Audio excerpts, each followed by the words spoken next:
I think having a release is important and being able to walk away from a tough day at work and recognize that that's not your entire life. There's more to you than what you do at work and who you are in the office. Encouraging people to bring their whole self to work is a huge movement across industries right now. You're listening to Work in Progress, a podcast that helps you understand and navigate the world of work. Work in Progress is a podcast that belongs to the Virginia Audio Collective. Tune in and subscribe on Apple Podcasts, Spotify, and the UVA Career Center website. For more resources, follow the UVA Career Center on Facebook and Instagram. Hi, everyone. I'm Aubrey O'Hara. I work at the UVA Career Center in Marketing and Communications. And today, I have a very special UVA alum joining us, Tyler Saunders, who works at Capital One. Thank you for being here. Yeah, happy to be here. Super excited. Okay, so to start off, what do you miss the most about not being in Charlottesville anymore? Wow, there's a really long list of the things that I miss, starting with Bodo's. Gotta say, I miss Bodo's a lot. I'm also planning on grabbing Canes tonight. So I'd say the food and the music are some of the things, and then the mountains. I really love the scenery around Charlottesville, and you don't really have it in D.C., so really enjoy getting out here and spending time in Charlottesville when I can. I think a lot of people would agree with you on the Bodos thing and the mountains. Yeah. Well, thanks again for being here. Could you talk about what you majored in at UVA and what led you to that major? Yeah, absolutely. So I double majored in economics and psychology. I had a big interest in psychology coming out of high school. I always thought it was really interesting to study just how people think and the way that they approach life and relationships and work. At the same time, I wanted something a little bit more firm and a little bit more hard skills. So the economics major was something that to me seemed like a really good way to set myself up for a lot of different options coming out of school.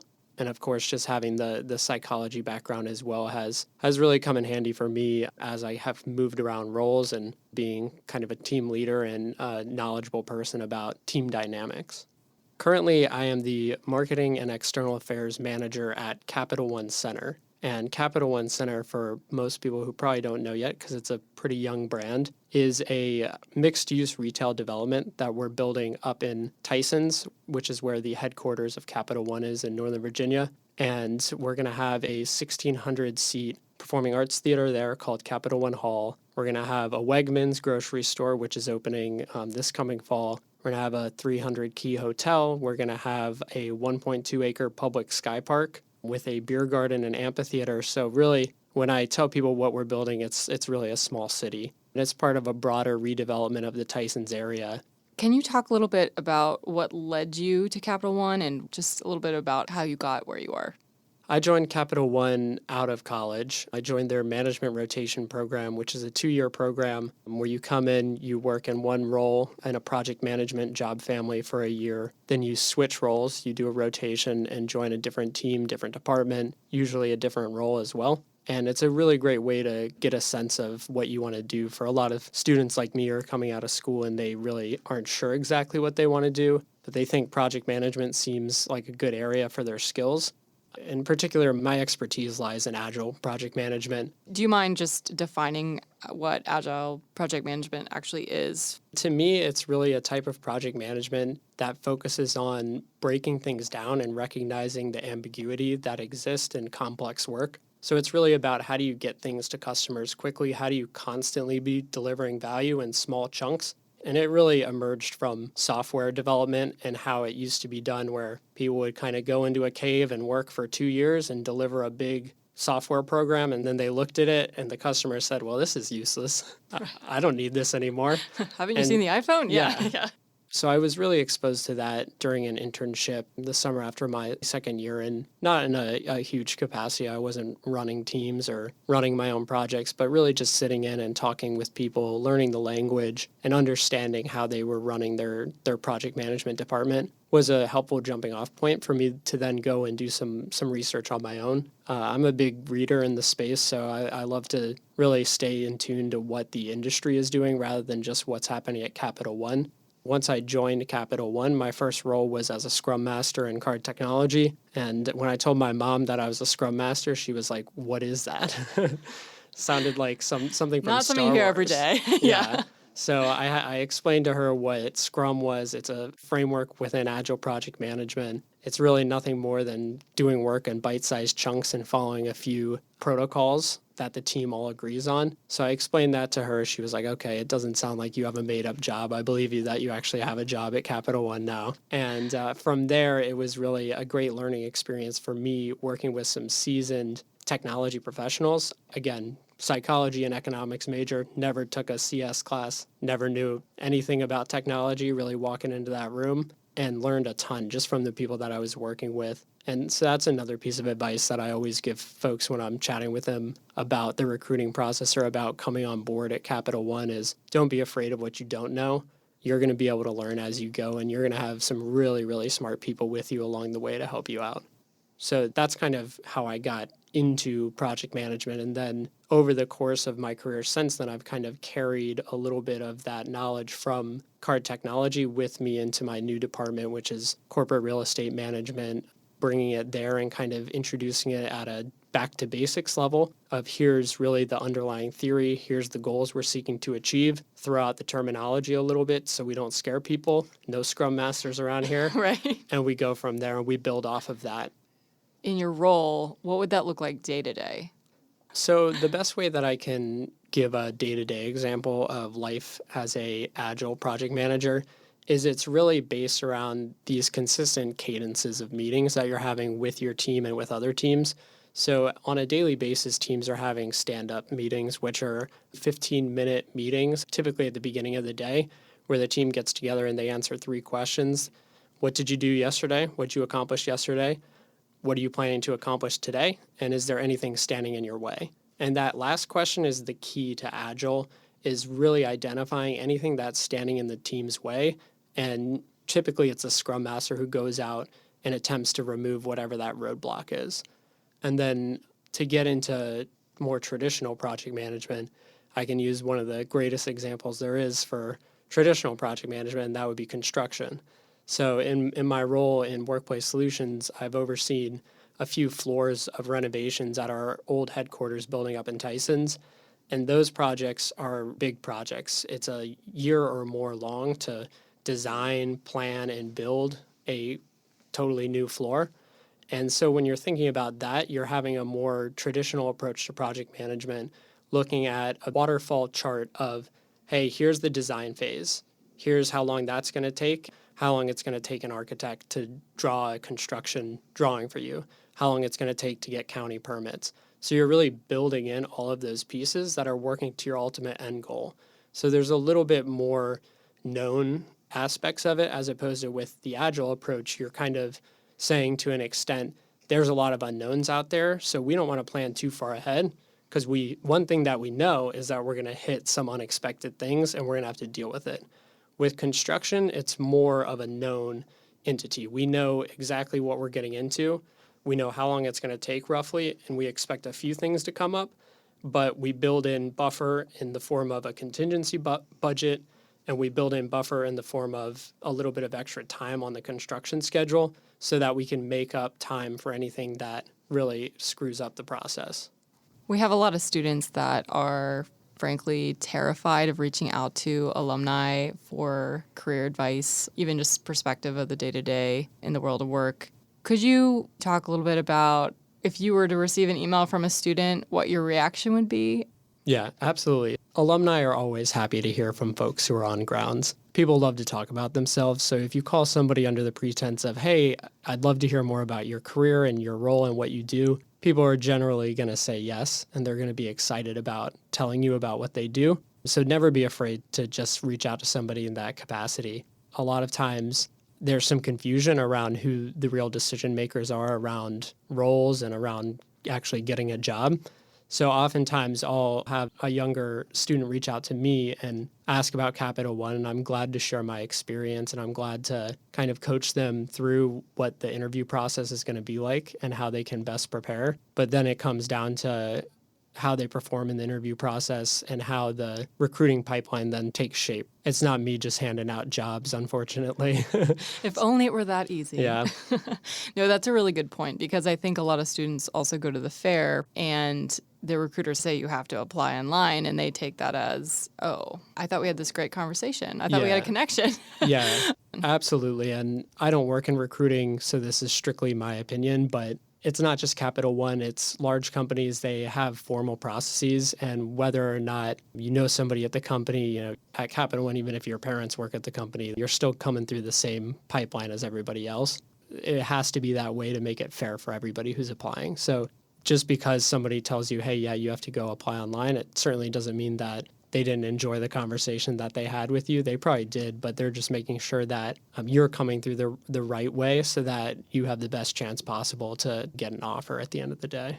Could you talk a little bit about the interview process? For me, it involved certainly an online application, then an on-grounds interview, which was actually in Scott Stadium. Very cool to interview in one of the suites there. Just a behavioral interview, talking about my experiences, talking about a few examples of leadership or an example of where I had to remedy a mistake that I had made. I used a example in my interview from the days when I was social chair in my fraternity, and I had screwed up booking some buses for a big event for the Foxfield races, and I ended up getting the job. So I guess they liked the example and the real life manifestation of that project management method, responding to what I certainly at the time deemed a crisis. Is always important to be able to speak confidently about your mistakes and how you handled them. After that, I had a power day over at Capital One in Richmond, which was just a full afternoon of interviews with a few different folks and a few different types of interviews, culminating in eventually getting the offer to join Capital One, which I was totally excited about, having a job coming out of school. So, Of course, definitely. Can you talk a little bit about how you prepared for that interview process? Yeah, absolutely. I think one of the biggest things for me and for a lot of people is preparing for case interviews. Something that people tend to get really fixated on is, how do I prepare for this case interview? How do I do well in it? And really the way that I prepared for it was by practicing with some friends of mine who had done it before, who had already been through the consulting firm or another firm recruiting process and had done case interviews and could kind of play the role of the interviewer and do a real mock interview with me and give me feedback about where I did well, where I didn't, and how I could improve. So for me, it's always about practice and about repetition, as well as just having a little bit of resources. And I'm sure everybody's heard it by now, but Case in Point is a great book and a good place to start if you're looking for examples and ways to practice how to run a case. Interesting. Thank you for that book recommendation. Do you feel like your past internship experience is what really set you apart? I would say it was probably the interview process itself. Honestly, I didn't have the strongest resume going into on-grounds recruiting my fourth year. I had worked an internship the summer after my sophomore year that had some project management use in it, but it was at a smaller company up in Northern Virginia, not a big name by any means. Then I actually had also had an internship at the Darton School of Business here in Charlottesville, working in the admissions office, doing some marketing for them. Again, a really great experience for me, but not directly relevant to the project management track. So I would say for me, the interview process was where I believe I was probably able to differentiate myself and to stand out a little bit. Could you talk a little bit about any professional mentors that you have or have had in the past? Absolutely. As part of the management rotation program, which I came through, you actually have a official mentor that you're assigned from day one, and somebody who's there not in a performance management way, but rather that professional development perspective and really looking out for your career growth and being a sounding board for you as you're kind of getting your legs under you and learning what it's like to work in the real world and what it's like to kind of be in charge of your own career. So that mentor, Tom, was and still is a great resource to me. Actually getting lunch with him next week. Somebody that I've stayed in touch with throughout my time. And then I've also had several more informal mentors throughout my time at Capital One, just former bosses that I've stayed in touch with, or even peers that I continue to use as a sounding board when I'm hung up on a challenging problem or when I'm really trying to think through from my career what the right next step is. As I've rotated through a couple different roles, I've often used those folks as sounding boards. For any recent grads, entering the workforce right now. What are some tips that you would recommend? I mean, is there anything that you look back, you're like, I can't believe I did that in my first month there? Yeah, the biggest piece of advice that I give fresh incoming MRPs at Capital One, who I often have an opportunity to chat with, is do not be afraid to ask questions and don't think just because you're new that you have nothing to contribute. I often use my experience in card technology coming in with no background whatsoever. I had a wonderful mentor at the time who's also a UVA alum. So she kind of handed off the reins to the team to me. And then 4 days into the job, she went on vacation for 2 weeks and was kind of like, you got this. And so it was a little bit of a baptism by fire in that sense. But with my personality, I need those chances to kind of be pushed forward a little bit. And for me, it was an opportunity to show myself that, hey, I can do this, I can lead this team, and I can be ready to go. So I think for a lot of people, it's about having those mentors there who can show them the ropes and then giving them the opportunities to step into a role that they're going to be able to do. It's just a little bit scary at first.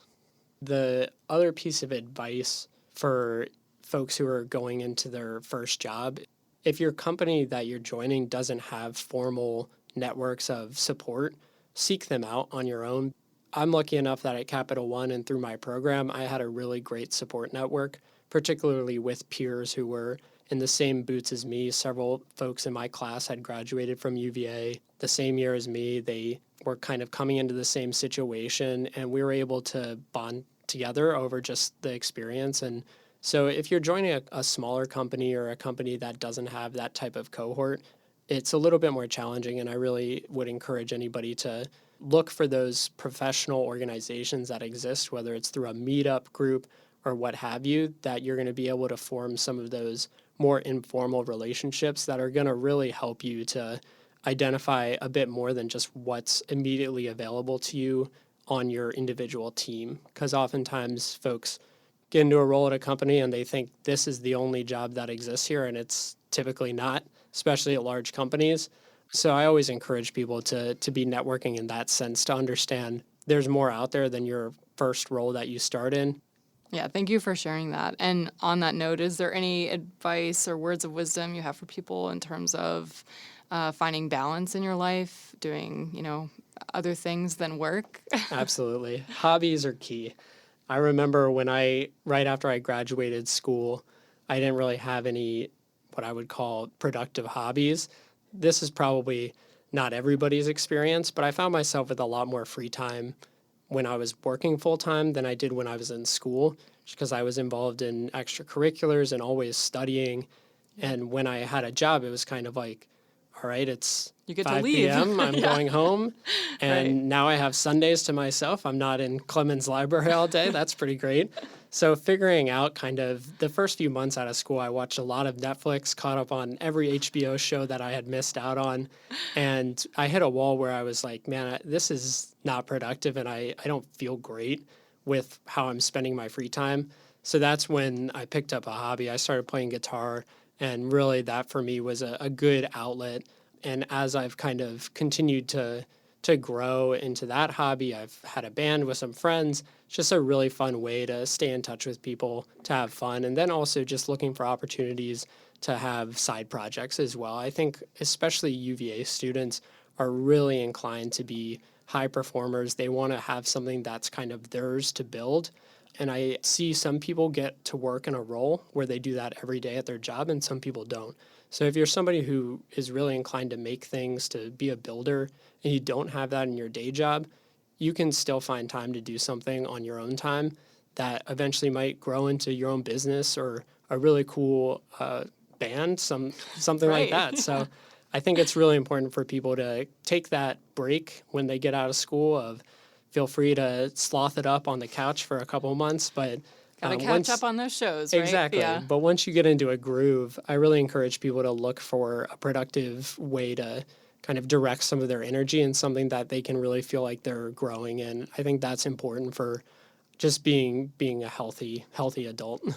Yeah, and probably being well-rounded really helps you perform in the workplace environment as well. Yeah, and Having a release. I think having a release is important, and being able to walk away from a tough day at work and recognize that that's not your entire life. There's more to you than what you do at work and who you are in the office. And I think companies in general, and Capital One does a great job of this, encouraging people to bring their whole self to work is a huge movement across industries right now again. And I think people are starting to be a little bit more open with teammates and with their friends at work and kind of growing those relationships, which just opens a lot of doors for feeling more comfortable in that flow between work and your home life and not feeling like you're flipping a switch when you get to work or when you get home from work and being a totally different person. Right. Well, thank you so much for being here today. We really appreciate it. And super awesome insight and words of wisdom. Yeah, thank you so much. This was great. You.